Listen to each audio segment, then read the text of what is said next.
प्रिय छात्रों, ये आज मैं पुनः जो एथिक्स है बीएससी के तहत वैल्यू एडेड कोर्स में उसी का पहला चैप्टर लिया हूं। पहला चैप्टर है, उसमें पढ़ना द बेसिस ऑफ एथिक्स। कहता है कि ये जो नीति शास्त्र है इसका आधार क्या है, what is the basis of ethics.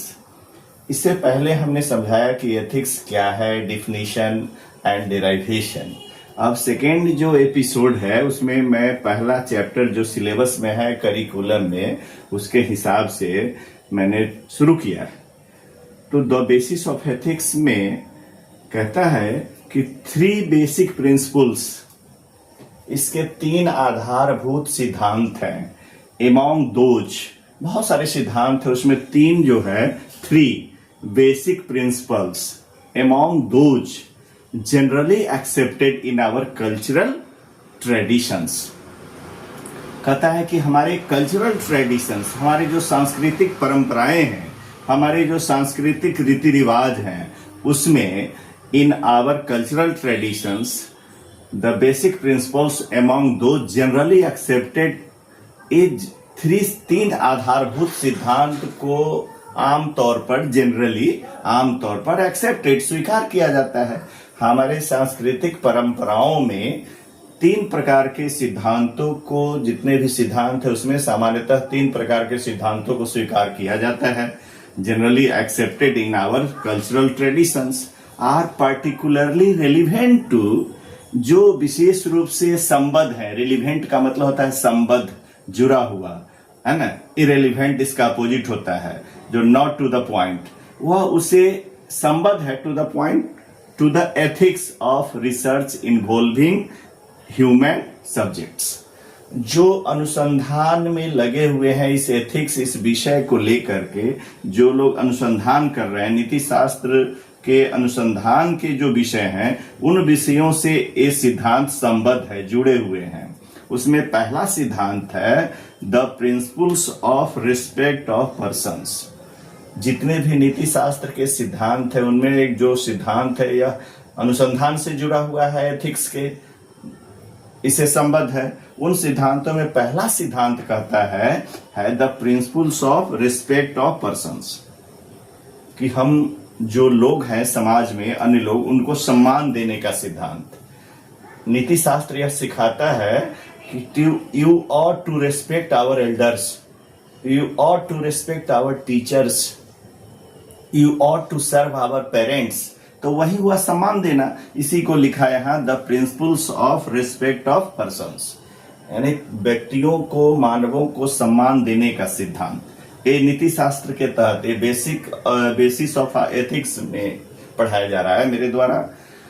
उसके बाद दूसरा कहा कि बेनिफिकेंस कहते हैं जो आपके अंदर उपकार की भावना होती है, to help those persons who need money, जिनको पैसे की आवश्यकता है, जिनको एक प्रमोट करने की, उनको इंस्पायरिंग टेल की आवश्यकता है, मोटिवेशन की आवश्यकता है। एनी हाउ आप अगर उनका उपकार करते हैं, उनका हेल्प करते हैं, तो बेनिफिकेंस। दूसरा सिद्धांत है बेनिफिकेंस, माने उपकार करना।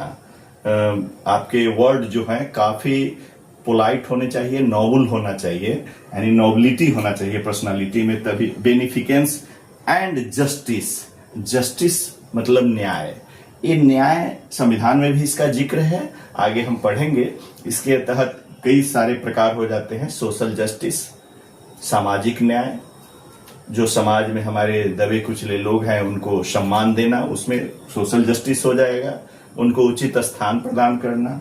पॉलिटिकल जस्टिस, राजनीतिक न्याय होता है। जैसे आप देखते हैं बहुत जगह पद आरक्षित कर दिए गए हैं कि उन पदों पर मुखिया के, सरपंच के, विधायक के, सांसद के, उन पदों पर वे ही लोग आसीन होंगे। ये हुआ पॉलिटिकल जस्टिस। फिर इकोनॉमिकल जस्टिस, आर्थिक न्याय। इसी के तहत आप देखे होंगे समानता का सिद्धांत है, इक्वलिटी है संविधान में, फंडामेंटल राइट्स में। तो वो जो है सब जस्टिस के तहत है, यानी सोशल जस्टिस, इकोनॉमिकल जस्टिस और पॉलिटिकल जस्टिस। तो इन सिद्धांतों को अपनाता है। ये एथिक्स के बेसिस हैं, यानी ये आधार हैं किसके? नीति शास्त्र के या आचार शास्त्र के। इसके तहत मैंने 2-3 बातों को लिखा है। अब कैसे यह एथिक्स जो है ये मोरलिटी के से जुड़ा हुआ है और कैसे एथिक्स जो है लॉ से जुड़ा हुआ है, कानून से कैसे यह संबद्ध है, रिलीवेंट है, इन बातों को एथिक्स मोरलिटी, इसके लिए मैं यूनियन और इंटरसेक्शन आप सेट थ्योरी पढ़े होंगे, इस टाइप से बनाया भी है मैंने। यहाँ एथिक्स है, यहाँ मोरलिटी है, यहाँ लॉ है। तो एथिक्स और मोरलिटी, फिर एथिक्स और लॉ, और इसमें जो आएगा एथिक्स मोरलिटी एंड लॉ, ये तीनों आएगा यहाँ पर। ये भाग जो है तीनों से संबद्ध। तो इस पर मैं पुनः विवेचन करने जा रहा। आई एम री again telling about the basis of ethics. एक क्वेश्चन आ रहा है कि is ethics the basis of law? क्या नीति शास्त्र जो है यह कानून का आधार है? Is ethics the basis of law? क्या बेसिस ऑफ लॉ यानी कानून का आधार एथिक्स है? नीति शास्त्र क्या कानून का आधार है? तो हमने इसका जवाब लिखा है जो आपको पढ़ा रहा हूं। Laws are codifications of ethics. जो भी कानून होते हैं वो क्या होते हैं? एक संहिता होते हैं, एक संग्रह होते हैं, कंडिफिकेशंस ऑफ एथिक्स। इसको आचार संहिता कहते हैं, एक नियमों का संग्रह। जैसे आपने सुना होगा हम्मुराबी कोड, हम्मुराबी की कानून संहिता। उसी तरह से और भी कई सिद्धांतों को आपने पढ़ा होगा, है ना। भिन्न भिन्न सभ्यताओं का जब इतिहास में अध्ययन किया होगा तो कहा कि laws are codifications of ethics. एक कानून क्या है?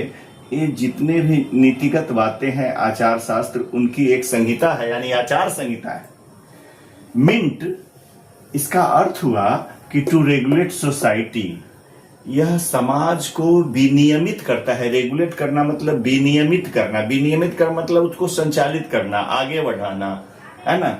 एक काम हुआ, रेगुलेट करने का मतलब होता है यह समाज को आगे बढ़ाता है। Ethics does not carry any punishment. कहता है आचार शास्त्र के अंतर्गत कोई सजा का प्रावधान नहीं है, ये कोई दंड विधान नहीं है। इसमें ये मोरल पर डिपेंड करता है, आपकी नैतिकता पर डिपेंड करता है। आपको मोरल पनिशमेंट हो सकता है, आप अपने आप आपको आत्मग्लानि हो सकती है, तब आप उसमें सुधार ला सकते हैं। तो कहता है ethics does not carry any punishment to anyone. यह किसी को दंड नहीं देता है। एथिक्स, आचार शास्त्र या नीति शास्त्र, यह किसी को दंड नहीं देता है। हु वायलेट्स इट, जो इसका उल्लंघन करता है। वायलेट माने उल्लंघन करना। जो इसका आचार संहिता का उल्लंघन करता है उसको यह दंड नहीं देता है, यानी इसमें दंड का कोई प्रावधान नहीं है। कहता है the law will punish anyone who happens to violate it. कहता है कानून उसको दंडित करता है। अगर कानून का कोई उल्लंघन करता है तो कानून में सजा का प्रावधान है, वह दंडित करता है। जो उस कानून को तोड़ता है, उस कानून का उल्लंघन करना मतलब कानून को तोड़ना। The law will punish them, ये कानून उसको दंड देगा। लेकिन एथिक्स में ऐसा कोई पनिशमेंट का प्रावधान नहीं है। कहा कि हैपेंस टू वायलेट इट, कानून को कोई अगर तोड़ता है, उसका उल्लंघन करता है तो उसको कानून सजा देती है। लेकिन एथिक्स में इस प्रकार की कोई सजा का प्रावधान नहीं है, दंड विधान नहीं है। Ethics comes from within a person's moral values. कहता है ये जो आचार शास्त्र है, आचार संहिता है, ये जो नीति शास्त्र है, ये कहां से आती है? Comes from within a person's moral values. ये व्यक्ति के अंदर के जो मूल्य है, नैतिक मूल्य, उससे ही उत्पन्न होता है एथिक्स। आपके अंदर देखिएगा बहुत लोग ऐसे होते हैं जो मोरली बुस्टअप होते हैं। जैसे आपने राणा प्रताप का कैरेक्टर पढ़ा होगा, शिवाजी का पढ़ा होगा, भामा शाह का कैरेक्टर पढ़ा होगा, ये महात्मा गांधी का भी पढ़ा होगा आपने। तो so many great patriot and great personality of our country, example of moral support या मोरली बूस्टअप, ऐसे पर्सन्स हैं। Ethics comes from within a person's moral values. ये व्यक्ति के नैतिक मूल्यों के अंदर से उत्पन्न होता है, वो व्यक्ति के नैतिक मूल्यों के साथ उत्पन्न होता है। Ethics comes from within a persons वो व्यक्ति के अंदर जो नैतिक मूल्य है उससे यह उत्पन्न होता है ना, ठीक है।